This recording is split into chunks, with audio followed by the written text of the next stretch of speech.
Hello dear friends, എല്ലാവർക്കും സുഖാണല്ലോ. KL14 Malabar food എന്ന യൂട്യൂബ് ചാനലിലേക്ക് എൻ്റെ എല്ലാ കൂട്ടുകാർക്കും ഹൃദയം നിറഞ്ഞ സ്വാഗതം. ഇന്ന് ഞാൻ നിങ്ങൾക്ക് ഷെയർ ചെയ്യുന്നത് കാസർഗോഡിൻ്റെ അഭിമാനമായ പുളിവാളം റെസിപ്പിയാണ്. ഈ ഒരു അപ്പം ഇല്ലാണ്ട് ഞങ്ങളുടെ നാട്ടിൽ ഒരു കല്യാണവും ഇല്ല, അതേപോലെ പുതിയാപ്പിള സൽക്കാരവും ഇല്ല. അത് ഉണ്ടാക്കാൻ വേണ്ടിയിട്ട് മിക്സിൻ്റെ ജാറിലേക്ക് ഒരു മുട്ട ഒഴിച്ചു കൊടുത്തിട്ടുണ്ട്. 250 ml മെഷർമെൻറ്റ് കപ്പിൽ ഒരു കപ്പ് ചോറ് എടുത്തിട്ടുണ്ട്. ലെവലായിട്ടാണ് എടുത്തിട്ടുള്ളത്. ഇനി അതേ കപ്പിൽ ലെവലായിട്ട് ഒരു കപ്പ് തേങ്ങയും കൂടി ഇവിടെ എടുത്തിട്ടുണ്ട്. പിന്നെ വേണ്ടത് പച്ചരി. അതേ കപ്പിൽ ഒരു കപ്പ് പച്ചരി എടുത്തിട്ട് 4 മണിക്കൂർ കുതിരാൻ വേണ്ടിയിട്ട് വെക്കണം. അതിനുശേഷം വെള്ളമെല്ലാം ഊറ്റിയിട്ട് മിക്സിൻ്റെ ജാറിൽ ഇട്ട് കൊടുക്കണം. പ്രത്യേകം ശ്രദ്ധിക്കണം, വെള്ളം ഒരു തുള്ളി പോലും ഇതിലുണ്ടാവാൻ പാടില്ല. പിന്നെ ആവശ്യത്തിനുള്ള ഉപ്പും 1/2 ടീസ്പൂൺ ചെറിയ ജീരകം, ഒരു സവാളൻ്റെ പകുതി ഭാഗം, ഇത്രയുമാണ് ഞാൻ ഇതിലേക്ക് ഇട്ട് കൊടുക്കുന്നത്. എന്നിട്ട് വളരെ കുറച്ച് വെള്ളം ഒഴിച്ചിട്ട് അരച്ചിട്ട് എടുക്കണം. 1-2 സ്പൂൺ മാത്രമായിട്ട് ഇങ്ങനെ ഒഴിച്ചിട്ടാണ് അരച്ചെടുക്കേണ്ടത്. ഗ്രൈൻഡർ ഉണ്ടെങ്കിൽ ഗ്രൈൻഡറിൽ അരച്ചെടുത്താൽ മതി. അപ്പോൾ നിങ്ങൾക്ക് കുറച്ചും കൂടി ഈസി ആയിരിക്കും.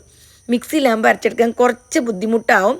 ഇതിലേക്ക് വെള്ളം കൂടിപ്പോയാൽ നമുക്ക് ഈ റെസിപ്പി കറക്റ്റായിട്ട് ചുട്ടെടുക്കാൻ പറ്റില്ല. അതുകൊണ്ട് ആവശ്യത്തിന് അല്പാൽപ്പം ഒഴിച്ചിട്ട് വേണം അരച്ചിട്ട് എടുക്കാൻ. നല്ല പേസ്റ്റ് പോലെ അരച്ചിട്ട് എടുക്കണം. എന്നിട്ടൊരു 5 മിനിറ്റ് നന്നായിട്ട് ബീറ്റ് ചെയ്തെടുക്കണം.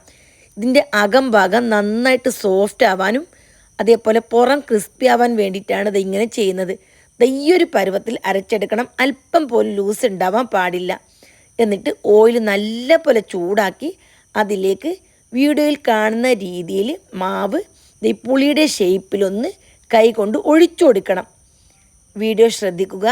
സാവധാനത്തിൽ കൈയൊന്ന് താഴ്ത്തി കൊടുത്താൽ മതി. ഈ രീതിയിൽ ഒഴിച്ചു കൊടുക്കാം. വെള്ളം കൂടിപ്പോയാൽ നമുക്ക് ഈ രീതിയിൽ കൈകൊണ്ട് ഒഴിച്ചെടുക്കാൻ ബുദ്ധിമുട്ടാകും. അതുകൊണ്ട് വളരെ കുറച്ച് വെള്ളം ഒഴിച്ചിട്ട് വേണം ഇത് അരച്ചെടുക്കാൻ.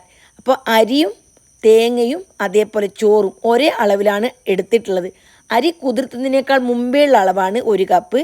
കുതിർത്തതിന് ശേഷമല്ല, ആ കാര്യം ശ്രദ്ധിക്കണം. ഈ അപ്പത്തിൻ്റെ ഷേപ്പ് എന്ന് പറഞ്ഞാൽ ഒരു ഭാഗം അല്പം തടിയും മറ്റേ ഭാഗം ഇങ്ങനെ ഒഴിച്ച് വരുമ്പോൾ കൂർത്തിട്ടുമാണ് കിട്ടൽ. ആ രീതിയിൽ തന്നെ ഒഴിച്ചു കൊടുക്കണം. ഞാനിത് 10 വർഷമായിട്ട് സെയിൽ ചെയ്യുന്ന റെസിപ്പിയാണ്. അതുകൊണ്ട് തന്നെ കുറച്ച് എക്സ്പീരിയൻസ് ഉള്ളതുകൊണ്ട് നമുക്ക് പെട്ടെന്ന് ചെയ്തെടുക്കാൻ പറ്റും. ആദ്യമായിട്ട് ഉണ്ടാക്കുന്ന ആൾക്കാർക്ക് അത്ര എക്സ്പീരിയൻസ് ഉണ്ടാവണമെന്നില്ല. അങ്ങനെയുള്ള ആൾക്കാർക്ക് പൈപ്പിംഗ് ബാഗ് ഉണ്ടല്ലോ, അതിൽ ഒഴിച്ചിട്ട് അതിൻ്റെ കൂർത്ത ഭാഗം കട്ട് ചെയ്ത് അങ്ങനെ ഒഴിച്ചെടുത്തിട്ടും നമുക്ക് ഈ റെസിപ്പി ഉണ്ടാക്കാൻ പറ്റും. എന്നിട്ട് ആദ്യത്തെ ബാച്ച് നല്ലപോലെ ഗോൾഡ് കളറാകുമ്പോൾ ഞാൻ ഓയിൽ നിന്ന് മാറ്റിയിട്ടുണ്ട്. ബാക്കിയുള്ളതും ഇതേ രീതിയിൽ തന്നെ ചുട്ടെടുക്കണം. അപ്പോൾ ഇതിന് ശ്രദ്ധിക്കേണ്ട കാര്യം, അരി നന്നായിട്ട് അരഞ്ഞ് കിട്ടണം. അതേപോലെ തേങ്ങ ചോറൊക്കെ നല്ലപോലെ പേസ്റ്റ് പോലെ അരച്ചെടുക്കണം. കട്ടി കൂടിപ്പോകാനും പാടില്ല, ലൂസാവാനും പാടില്ല. ലൂസായാലും നമുക്കിത് ഷേപ്പ് കിട്ടില്ല. മാവ് പെർഫെക്റ്റ് ആയാൽ ഓയിലേക്ക് ഒഴിച്ചു കൊടുക്കുന്ന സമയം തന്നെ നല്ല ബുഗ്ഗ പോലെ പൊന്തിയിട്ട് വരും. ആ കാര്യം നോക്കിയാൽ മതി. അകല നല്ല പോലെ പൂ പോലെ സോഫ്റ്റായിട്ട് ഉണ്ടാവും. ഇത് ചിക്കൻ കറിയും മട്ടൻ കറിയും ബീഫ് കറിയൊക്കെ കൂട്ടി കഴിക്കാൻ ഭയങ്കര ടേസ്റ്റാണ്. ഒരു പ്രാവശ്യം ഉണ്ടാക്കിയാൽ തീർച്ചയായിട്ടും പിന്നീട് പല പ്രാവശ്യം നമ്മൾ ഉണ്ടാക്കും. ആദ്യമായിട്ട് ഉണ്ടാക്കുമ്പോൾ നല്ല വലിയ സൈസിൽ ഉണ്ടാക്കണമെന്നില്ല, കുഞ്ഞു കുഞ്ഞു സൈസിൽ ഉണ്ടാക്കി പഠിച്ചാൽ മതി. 3-4 പ്രാവശ്യം ചുട്ടെടുക്കുമ്പോൾ നമുക്ക് എക്സ്പീരിയൻസ് ആവും. അപ്പം നമുക്ക് വിചാരിച്ച വലുപ്പത്തിൽ ചുട്ടെടുക്കാൻ പറ്റും. നമ്മൾ മാവ് ഒഴിക്കുന്ന സമയത്ത് ഫുൾ ഫ്ലെയിമിൽ വെക്കണം. ഒഴിച്ച് കഴിഞ്ഞാൽ മീഡിയം തീയിലാക്കണം. എന്നിട്ട് 2-3 പ്രാവശ്യം തിരിച്ചും മറിച്ചും ഇട്ട് കൊടുക്കണം. അപ്പോൾ അകം നല്ല സോഫ്റ്റും പുറമേ നല്ല ക്രിസ്പിയുമായിട്ട് കിട്ടും. ഈ റെസിപ്പി ഉണ്ടാക്കി ഉടനെ കഴിക്കാനാണ് ടേസ്റ്റ്. ചൂടാറിയ അത്ര ടേസ്റ്റ് ഉണ്ടാവില്ല.